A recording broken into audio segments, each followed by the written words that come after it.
Buenas tardes, hermanos, bienvenidos a nuestro servicio de este domingo.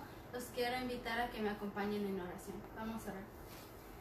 Señor Padre nuestro que estás en los cielos y en la tierra, Señor, te doy gracias por este día, Señor. Te doy gracias, Señor, porque haces que mi familia y yo pudiéramos despertar un nuevo día. También te pido, Señor, también te doy gracias, Señor, por todas las familias que han podido regocijarse esta mañana porque pudieron despertar un nuevo día. Te pido, Señor, que estés con nosotros, Señor, en medio de esta crisis, Señor, y que cuides a todos los hermanos que han tenido una pérdida en su familia, Señor. Que tú los acompañes en este tiempo que ahora es más difícil, Señor. Te pido, Señor, que tú seas su consolador y que estés con ellos en todo tiempo. En el amor de Cristo Jesús. Amén.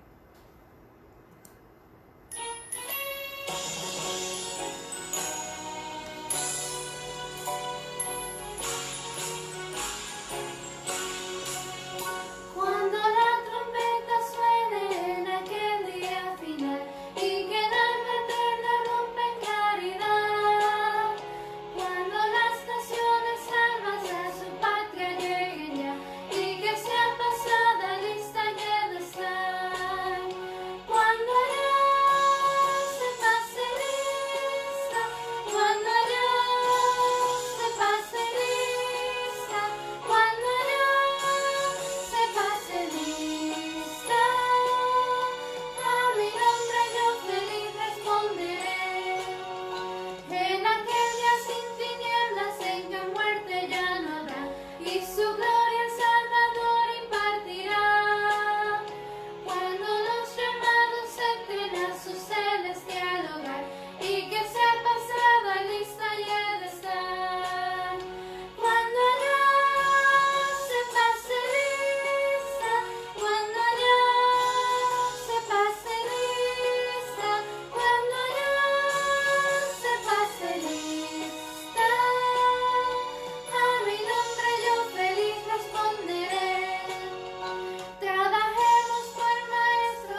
Padre, porque nos permites alabarte, porque nos permites escuchar de tu palabra, Padre.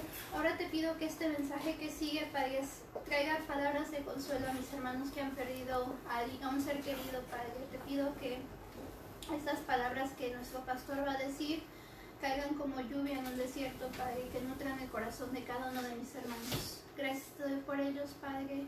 Gracias te doy por el pastor, en el amor de Cristo Jesús. Amén.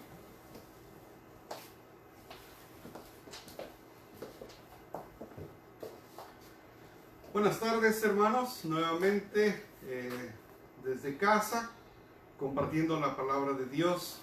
Y bueno, es un día muy especial porque es el día que tenemos ese compañerismo con nuestro Señor por medio de la congregación, por medio de la alabanza y por medio del estudio de su palabra. Entonces es un motivo para estar contentos hoy. Yo sé que es domingo y seguimos con las restricciones, no hay mucho cambio en lo que se hace después, pero espiritualmente sí es un día de regocijo. Entonces disfrutemos el día que el Señor ha creado para reunirnos como iglesia. Antes de iniciar, voy a compartir con profunda pena que nuestro pastor Raúl Quirós pasó a la presencia del Señor. El Señor lo llamó para estar con él por la eternidad. En este momento pedimos oraciones por nuestra hermana Inés, por sus hijos Mara, Raquel y Saúl, y especialmente por su hijo Leví, quien se encuentra defendiendo a nuestro país en alta mar, y le pedimos que ahí donde se encuentre él pueda recibir esta noticia en paz.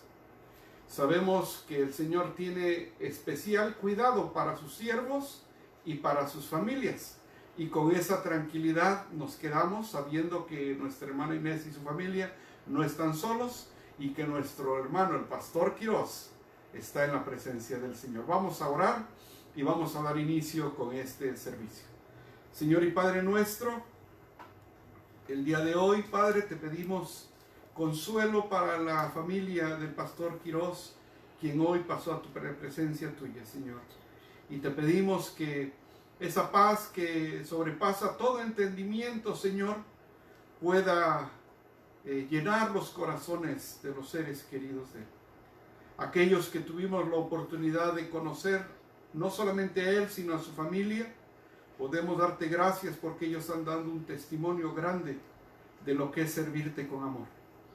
Y ahora, Padre, te pedimos que en la Nueva Jerusalén, donde no hay llanto ni más dolor, donde hay ríos de oro, mares de cristal, tú estés con él, Señor.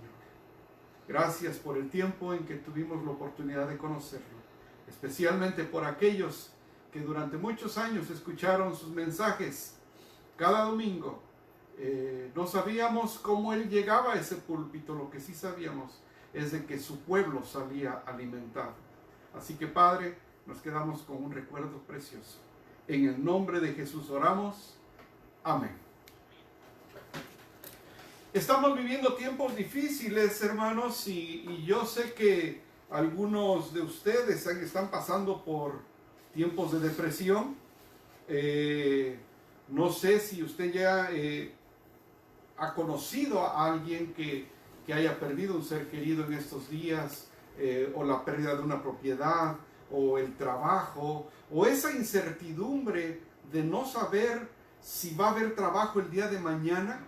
Algunos hermanos, gracias a Dios, no han perdido el trabajo, otros no saben qué va a pasar. Yo no sé si a usted en estos 50 y tantos días que ya llevamos, o 60, no sé si usted ha tenido noches en que no ha podido dormir.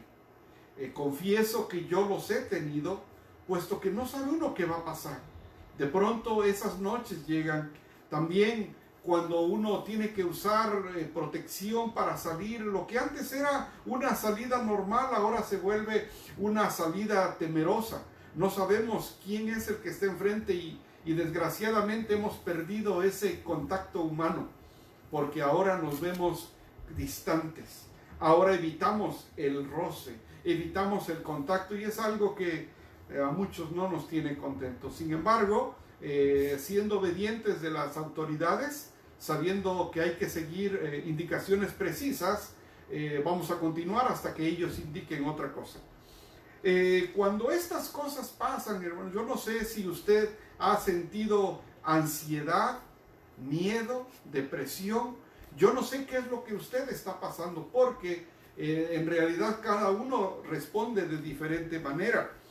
Algunos hemos tenido un mal día, otros han tenido una mala semana, pero no dudo que haya personas que han tenido un mal mes o unos malos par de meses ya a estas alturas. Entonces, no sabemos cómo cada miembro está debido a esa falta de comunicación que hay. Sin embargo, sabemos que hay necesidad de orar unos por otros, y eso nos va a ayudar mucho a navegar en este tiempo. Si usted se encuentra ahí, seguramente se va a identificar con el tema que traigo el día de hoy.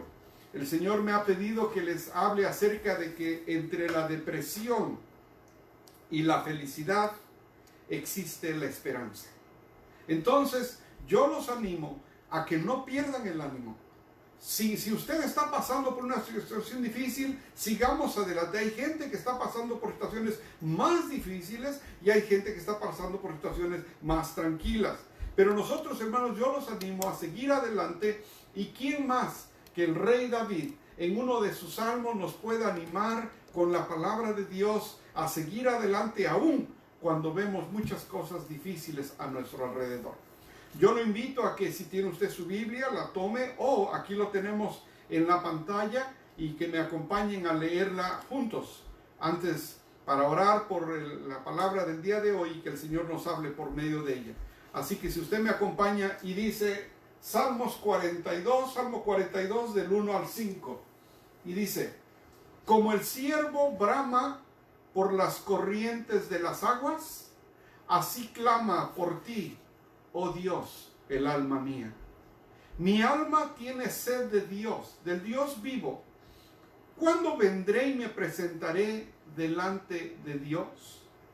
Fueron mis lágrimas mi pan de día y de noche, mientras me dicen todos los días: ¿dónde está tu Dios? Me acuerdo de estas cosas y derramo mi alma dentro de mí, de cómo yo fui con la multitud y la conduje hasta la casa de Dios, entre voces de alegría y de alabanza del pueblo en fiesta. ¿Por qué te abates, oh alma mía, y te turbas dentro de mí? Espera en Dios, porque aún he de alabarle, salvación mía y Dios mío. Vamos a orar, hermanos. Señor y Padre nuestro, tu palabra, Padre, nos anima a seguir adelante, aun cuando no encontramos agua de que nuestra alma necesita, alimento que nuestro cuerpo necesita. Esperamos en ti como el rey David. En el nombre de Jesús oramos. Amén y amén. Cuando vemos esta escritura, hermanos, nos podemos imaginar este cuadro donde el escritor, el salmista, no sabemos bajo qué circunstancias se encuentra, no sabemos, no las dice, pero lo que sí podemos ver por medio de lo que el texto dice es de que él está en una situación difícil. Dice: como el ciervo brama por las corrientes de las aguas, así clama por ti, oh Dios, el alma mía. Cuando él está escribiendo aquí, podemos ver claramente, hermanos, que él anda buscando a Dios. Y seguramente muchos de nosotros en estos momentos andamos buscando a Dios por lo que está pasando en nuestra familia, en nuestras finanzas, emocionalmente, personalmente, en la salud. No sé, hermanos, pero seguramente andamos buscando una respuesta. Y aquí hay que tener cuidado, porque nos pueden pasar varias cosas. Conforme él va escribiendo, versículo 2 dice: mi alma tiene sed de Dios, del Dios vivo. ¿Cuándo vendré y me presentaré delante de Dios? Aquí vemos algo, hermanos. El escritor, la situación lo abruma tanto que él ahí en ese momento duda de la omnipresencia de Dios. ¿Cómo está eso? ¿Será posible que un creyente en algún momento llegue a esto? Sí. Y por eso hay que tener cuidado con las pruebas. Porque las pruebas el diablo los puede utilizar para alejarnos de Dios. Él dice, como el ciervo brama por las corrientes de las aguas, así clama por ti, oh Dios, el alma mía. Fíjense en el versículo 2. Mi alma tiene sed de Dios, del Dios vivo. Hasta ahí él está consciente de que su alma tiene sed de Dios. Pero ¿qué dice? ¿Cuándo vendré y me presentaré delante de Dios? Si algo estamos seguros nosotros como creyentes de Dios, es que Dios es omnipresente, omnipoderoso y omnisciente. Él está presente en todas partes. Y ahí una persona que cree en Él llega a pensar que Dios no está presente.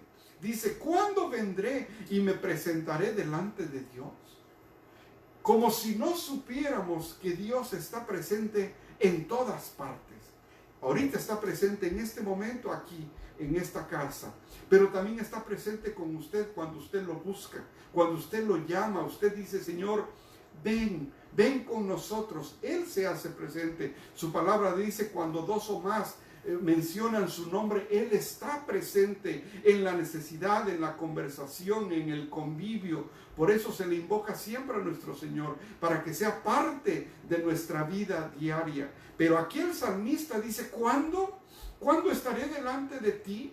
En ese momento es tanta su agonía que llega a pensar que Dios no está presente en ese momento. Y eso no es cierto. Dios es omnipresente. Él está en todas partes. Es uno de sus atributos. Entonces, yo no sé si usted está pasando tal vez por un momento así, donde usted diga, todo esto me está pasando a mí.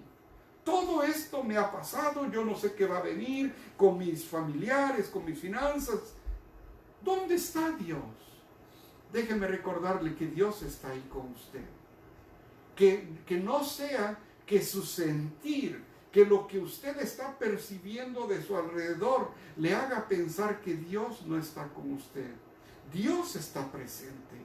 Lo que pasa que emocionalmente estamos tan apesumbrados, estamos tan preocupados, acongojados, que pensamos que Dios no está con nosotros. Y esa es una mentira que Satanás la ha utilizado para muchas ocasiones, desanimar a muchas personas. Muchos no han regresado a las iglesias porque piensan que Dios no está con ellos, porque Dios no los escucha. Y no es una mentira, hermanos. Yo los animo que independientemente de lo que usted está pasando el día de hoy, usted se anime, porque Dios está con nosotros. Entonces, es lo primero que vemos. El salmista, el escritor, está dudoso de la omnipresencia de Dios. Segundo, está dudoso en lo que él dice, en lo que él escribe, de cómo se siente, dudoso de la estabilidad de su alma. Fíjense el versículo 3 y versículo 7. Dice el versículo 3: fueron mis lágrimas mi pan de día y de noche, mientras me dicen todos los días, ¿dónde está tu Dios? Yo no sé, pero muchos de nosotros hemos encontrado enemigos a causa del Evangelio. Y cuando ven que las cosas no nos están yendo bien, especialmente aquellos que no están contentos porque le hemos entregado nuestra vida al Señor Jesús, lo primero que nos dicen, ¿y dónde está tu Dios? No que todo te iba a salir bien. Y sabíamos, hermanos, que nosotros para seguir al Señor, no todo nos va a salir bien. Tenemos una seguridad para la vida eterna, pero vamos a tener fracasos, vamos a tener caídas, pero no estamos solos. Él nos va a ayudar a levantarnos. Nadie es perfecto.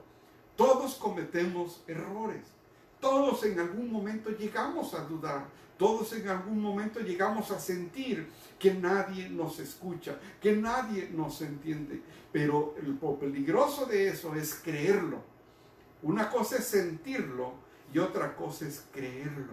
Aquí el salmista dice que la gente le dice, mientras me dicen todos los días, ¿dónde está tu Dios? Yo no sé si usted está en esa situación donde incluso ni siquiera lo puede comentar con sus familiares cercanos, con sus familias cercanas, de que usted está pasando por un mal tiempo, por temor, por pena, por vergüenza que le digan eso. Y no que tú sigues a tu Dios, y no que tu Dios te da, y no que tu Dios no te deja. ¿Dónde está tu Dios? Esa es una mentira que Satanás lo ocupa mucho. Y dice en el versículo 7, fíjense cómo se siente el salmista, que es lo que quiero que veamos aquí juntos. Porque es el rey David, hermanos. No era cualquier persona, es un siervo real. Es un siervo, el único que llegó a tener el corazón conforme al corazón de él. Y ese gran hombre que quisiera pudiera decir, ¿cómo es posible que él sienta eso? Bueno, es que él era humano, como usted y como yo. Eso nos identifica y nos hace seguir adelante sabiendo de que podemos tener ese tipo de sentimientos. Eso no es un pecado. El pecado es lo que nos haga pensar ese tipo de sentimientos. Dice en el versículo 7, un abismo llama a otro. O sea, me va mal y me sigue otra mal. Dice, un abismo llama a otro a la voz de tus cascadas. Todas tus ondas y tus alas han pasado sobre mí. ¿Cuántas veces, hermanos, nosotros lo llegamos a pasar? Donde nos pasaba una y venía la otra y otra y otra y decíamos, ¿qué más sigue? ¿Qué más nos va a pasar? Y fueron tiempos difíciles. Nosotros sabemos qué es eso. Y yo no sé si usted lo está pasando, pero déjeme decirle que Dios está con usted. Eso es una forma en que usted se siente, pero esa no es la verdad. Entonces, primero dudoso, el salmista, el escritor, al estar diciendo dudoso de la omnipresencia de Dios, y ahora dudoso de la estabilidad de su alma. Este mismo sentir, hermanos, no solamente fue del rey David. Aquí vamos a ver Elías. En Primera de Reyes 19, del 3 al 4. Dice que Elías, y pongan atención en esas palabras que están en amarillo, porque son claves, porque son esas partes que nos pueden hacer caer, que nos pueden hacer tropezar. Fíjense, dice, hablando de Elías, cuando viendo pues el peligro, cuando vemos el peligro, algo pasa. Se levantó y se fue para salvar su vida y vino a Berseba, que está en Judá, y dejó allí a su criado. Y él se fue por el desierto un día de camino, y vino y se sentó debajo de un enebro, y deseando morirse, dijo, basta ya, oh Jehová, quítame la vida, pues no soy yo mejor que mis padres. Aquí lo que el profeta Elías está pasando son dos cosas. Primero, él ve peligro.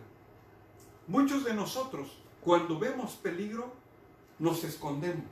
Cuando vemos peligro, queremos que nadie nos hable. Cuando vemos peligro, queremos meter nuestra cabeza como los avestruces abajo porque tenemos miedo. El peligro es un elemento que para muchos es riesgoso, sentir el peligro. El otro que vemos allá abajo dice, no soy yo mejor. Una de las peores cosas que podemos hacer es compararnos con otros. Aún entre hermanos, somos totalmente diferentes. No todos tenemos los mismos recursos, las mismas capacidades, las mismas formas de ser con las personas. Somos diferentes. Y lo peor que podemos hacer es compararnos unos con otros. Porque cuando nos comparamos, podemos llegar a sentir que no somos tan buenos como otros son. Puede ser por los recursos económicos que usted tenga. Puede ser por las habilidades que usted tiene. Puede ser por el físico que usted tiene. Puede ser por muchas razones que usted se siente tentado a ser comparado con otros. No lo haga. Porque compararse con otros, lo único que puede traer es ese sentimiento de sentirse inferior. En este momento Elías tiene los dos elementos cuando él está hablando de esto y dice el peligro yo no soy mejor que mis padres. Dos elementos que lo llevan a sentirse a Elías, que dice, deseando morirse, más adelante le dice a Dios, quítame la vida. Eso es un ejemplo, no solamente con David, el profeta Elías, pero también lo pasó con Moisés. En el libro de Números 11, del 12 al 15, dice, concebí, cuando esto está pasando, para contexto, cuando el pueblo se le revela que no tenía de comer y estaban enojados con él, que mejor se hubieran quedado en Egipto, que allí estaban bien, que allí había melones y había de comer y ahora estaban sufriendo en el desierto. En ese momento de mucha tensión, Moisés cae en un estado igual de depresión, de sentirse abrumado por las circunstancias, y dice, concebí yo a todo este pueblo, le dice Moisés a Dios, lo engendré yo para que me digas, llévalo en tu seno como lleva la que cría al que mama, a la tierra de la cual juraste a sus padres. ¿De dónde conseguiré yo carne para dar a todo este pueblo? Porque lloran a mí diciendo, danos carne que comamos. ¿Qué dice el versículo 14, hermanos? No puedo yo solo soportar a todo este pueblo, me es pesado en demasía. Y si así lo haces tú conmigo, fíjense lo que le dice Moisés a Dios, yo te ruego que me des muerte, si he hallado gracia en tus ojos y que yo no vea mi mal. Estamos hablando de un líder donde aquellos a los que él dirige son los primeros que se vienen a atacarlo a él. Y él dice, yo que soy ¿por qué a mí me los has cargado? Que yo tenga que darles de comer y llevarlos a un lugar diferente. Él no está contento con toda esa rebelión de su pueblo. Y fíjense esta parte donde dice, no puedo yo solo. Yo no sé si usted en medio de esta crisis ha llegado a sentir eso. Yo no puedo solo. Ya no puedo, ya no sé qué hacer, ya no tengo dirección, ya no tengo ánimos para seguir, ya no tengo fuerzas para dar el siguiente paso. Déjeme decirle que Dios está con usted.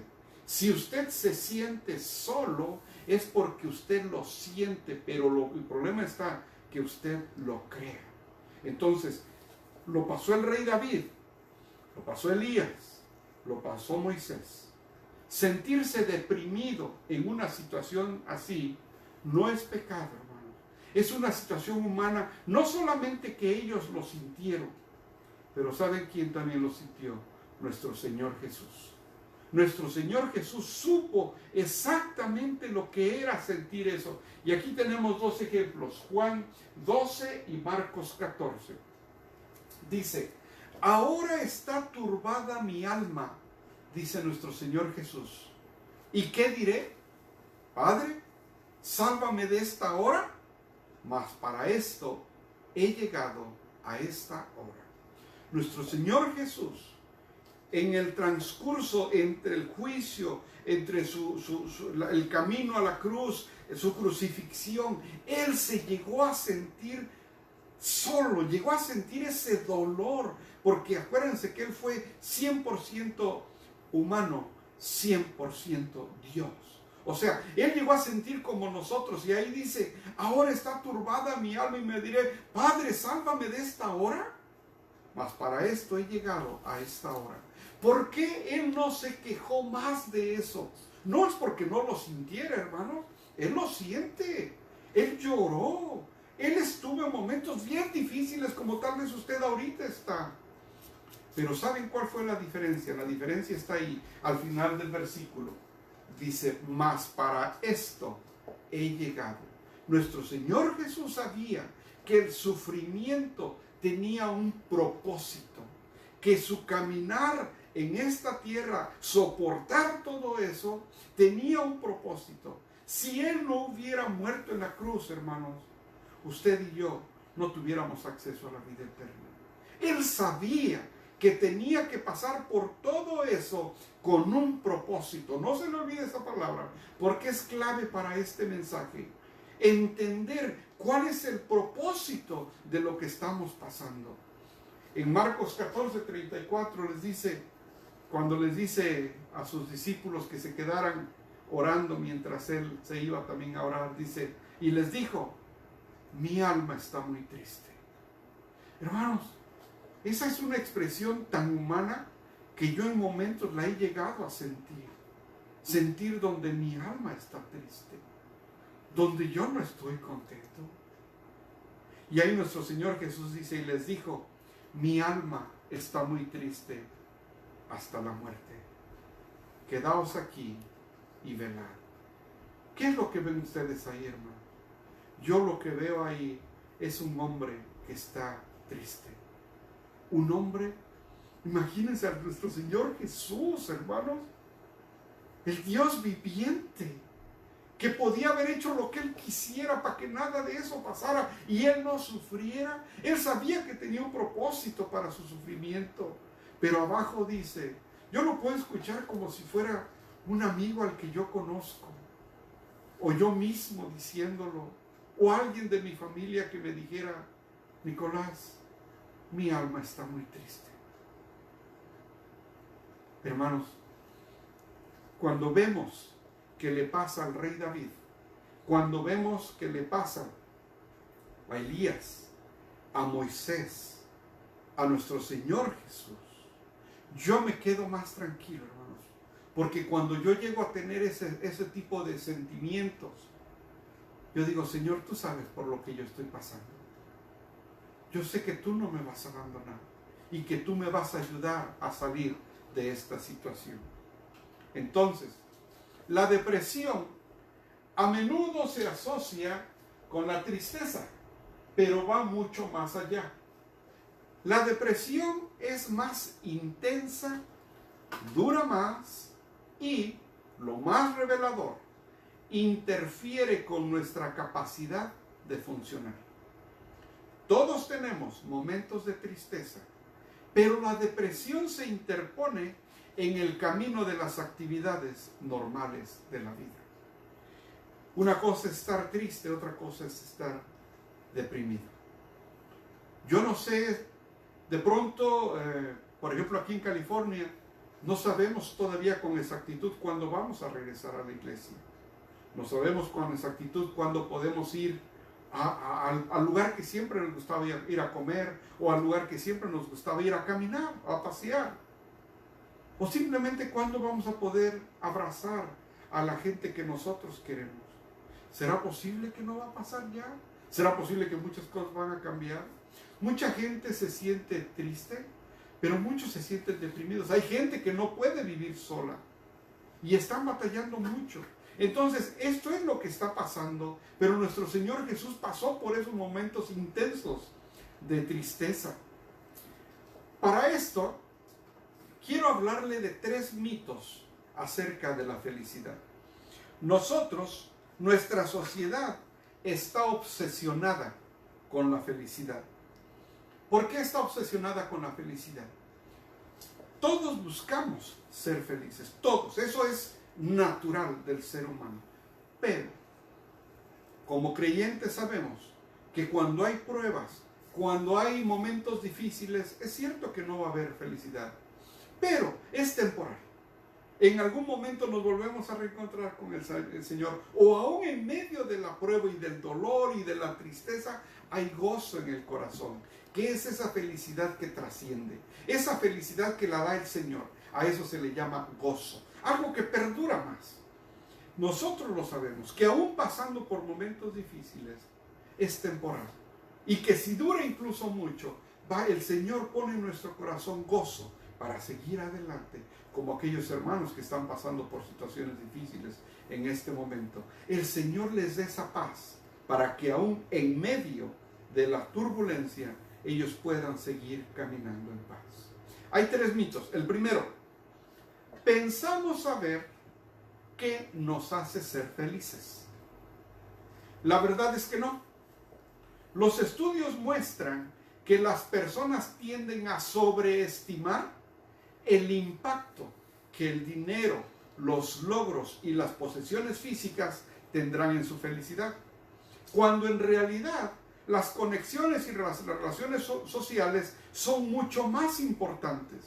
Cuando ponemos nuestros recursos para crear el significado para los demás y momentos compartidos entre las personas, en realidad encontramos más significado y eso genera más felicidad duradera. En realidad, hermanos, nosotros sobreestimamos, el día en que yo tenga esa casa voy a ser muy feliz. Sobreestimamos eso. El día en que yo compre ese carro voy a ser muy feliz. Sobreestimamos. El día en que yo me saque la lotería, el día en que yo gane tanto dinero, el día en que yo tenga tanto dinero. Lo que está pasando, hermanos, nosotros le damos un valor exagerado muchas veces a las cosas y minimizamos cosas que valen la pena. ¿Como cuál? Estar entre familia juntos. Estar juntos compartiendo los alimentos. Estar en paz entre la familia. Eso vale más que un carro. Eso vale más que una casa. Pero sobreestimamos lo que nos hace ser felices. Primer mito. Segundo mito. Creemos que recordamos todo lo que nos ha traído felicidad en el pasado. Las investigaciones muestran que nuestra memoria para nuestras propias emociones es notablemente mala. Fíjense lo que pasa. Recordamos las experiencias en nuestras vidas como una serie de instantáneas en lugar de una película completa. Y nuestras mentes promedian rápidamente los momentos que más se destacan en nuestros recuerdos para formar nuestra opinión sobre el pasado.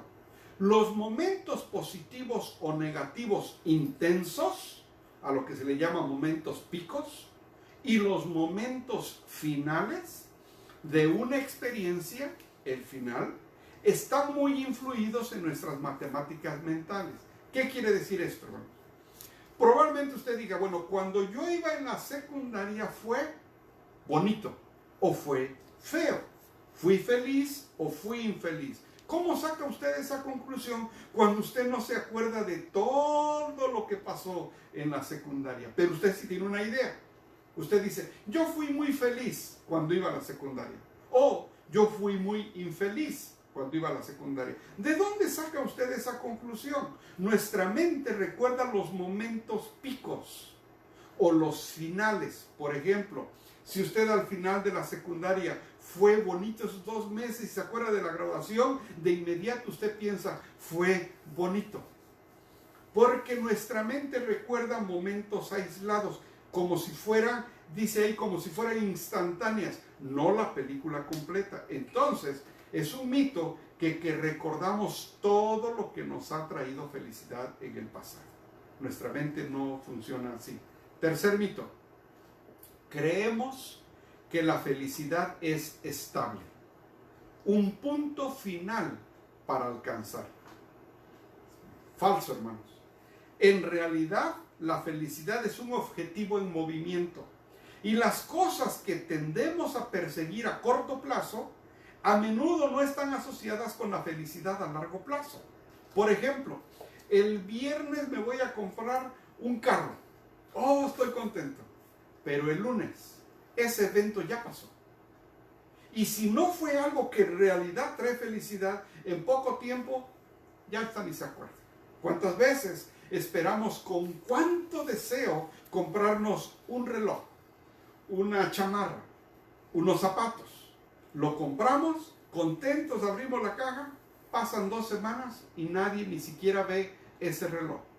Porque son solamente momentos.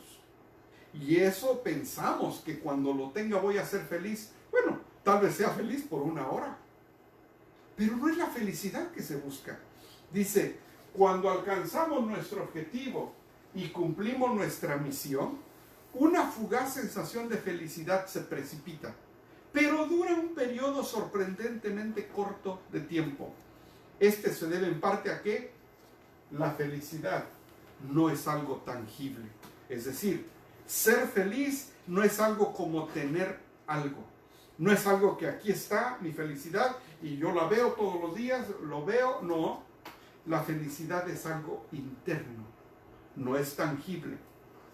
Entonces, con base en esto, aparte de los 3 mitos, Además, no somos buenos para predecir lo que nos hará felices en el futuro. Por ejemplo, cuando me compre yo esa casa voy a ser feliz. Nuestra mente no está capacitada para asegurar que me va a hacer feliz en 20 años. Porque en 20 años voy a ser otra persona. Entonces no somos buenos para predecir lo que nos hará felices en el futuro. Y aquí está la clave, hermanos. En lugar de crear momentos felices, ahora que tengo estoy bien contento. Pues sí, pero 2 horas después estás bien triste. En lugar de crear momentos felices que a menudo se desvanecen rápidamente, esfuérzate por crear momentos que sean recordados. Todos los días trata de ser el mejor, la mejor, porque eso se va a recordar y eso sí trae felicidad. No las cosas materiales, eso trae una felicidad pasajera instantánea. 3 horas, 4 horas, 15 días. Pero cuando uno crea momentos que se recuerdan, cuando uno crea momentos que perduran en la mente, que alimentan el alma, esos son los que hacen a la persona feliz. Por eso en Filipenses 4:7 dice, y la paz de Dios, que sobrepasa todo entendimiento, guardará vuestros corazones y vuestros pensamientos en Cristo Jesús. ¿Qué quiere decir eso, hermanos? Que no nos esforcemos más por conseguir esas cosas materiales pensando que cuando llegue ahí voy a ser feliz. Es muy probable que sí va a ser feliz, pero tal vez 2 días. Y después otra vez vuelve a su estado de ánimo. Porque esa es una felicidad muy temporal. Más bien hay que buscar el gozo. Ese gozo que solamente Dios lo da. O esa paz que sobrepasa todo entendimiento. ¿Cómo es posible que en momentos difíciles, hermanos de nosotros, puedan enfrentar pérdidas difíciles y tener paz en su corazón? ¿Saben por qué? Porque lo que tienen viene de Dios. No son cosas materiales lo que sostiene su felicidad, sino esa seguridad de que Dios está conmigo. Y esa paz que sobrepasa todo entendimiento, porque mucha gente no lo entiende. ¿Cómo es posible que esta persona con tantos problemas pueda estar sonriendo? ¿Cómo es posible que este hermano pasando por tantas dificultades puede estar en paz? Porque sus objetivos para ser feliz no están puestos en cuestiones materiales, sino en momentos, en la vida misma, al lado de nuestro Señor. La pregunta es, ¿cuál es la clave de la felicidad entonces? ¿Se acuerdan cuando hablábamos de nuestro Señor Jesús en el versículo que decía, y porque estoy sufriendo me voy a decirle a mi Padre Celestial algo diferente? No, para esto vine. Aquí está la clave. Sabemos que los que aman a Dios, todas las cosas, todas, hermanos, les ayudan a bien. Esto es, o sea, no para todos, esto es a los que conforme a su propósito son llamados. Y aquí está la clave. Esta es la clave, hermanos. Esta es la clave cuando uno, en medio de una crisis donde uno está triste y se empieza uno a deprimir, uno puede encontrarle sentido a este caminar. Cuando entendemos cuál es el propósito de Dios en mi vida. Cuando yo sé y digo, Señor, yo sé que esta situación difícil es pasajera solamente. Yo sé que tú tienes un propósito más grande y que esto va a pasar. Me duele, sí. Estoy sufriendo, sí. Llorando, sí. Perdí esto. Yo sé lo que es eso, hermanos. Yo ya lo pasé. Y momentos donde uno se siente en el suelo. Pero solamente la seguridad de que Dios está con uno es lo que lo levanta a uno, hermanos. Yo lo animo que en este momento, si usted se siente triste, angustiado, no crea que está solo, como inicia el Salmo 42. No he terminado con el Salmo 42, pero cuando inicia es un hombre que se siente solo, que duda de la omnipresencia de Dios, que duda de la estabilidad de su alma. Pero así como nuestro Señor Jesús nos enseñó que él sabía cuál era su propósito. El apóstol Pablo en Romanos nos dice, sabemos que a los que aman a Dios, todas las cosas les ayudan a bien. Esto es, a los que conforme a su propósito son llamados. Esa es la clave, el propósito. Ahora bien, miren, siguiendo ese versículo, la felicidad se trata de cómo te sientes ahora. El propósito es más duradero. La felicidad se trata más de obtener. El propósito se trata más de dar. La felicidad se siente bien. El propósito también lo hace, pero no siempre.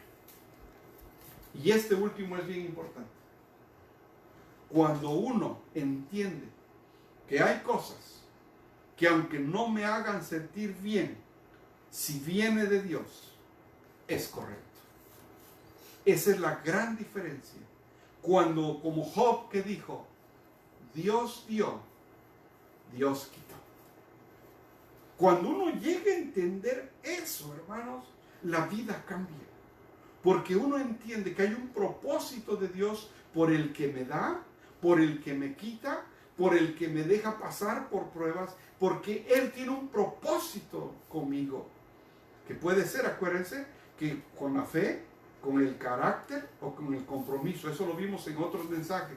Las tres áreas donde el Señor usa las pruebas para trabajar con nuestra fe, con nuestro carácter o con nuestro compromiso. Yo no sé cómo está el Señor trabajando con usted, pero cuando llega a ver esto, hermanos, cuando uno encuentra el propósito de Dios en la vida de uno, es más fácil caminar en medio del valle de sombra de muerte, como lo dice el Salmo 23.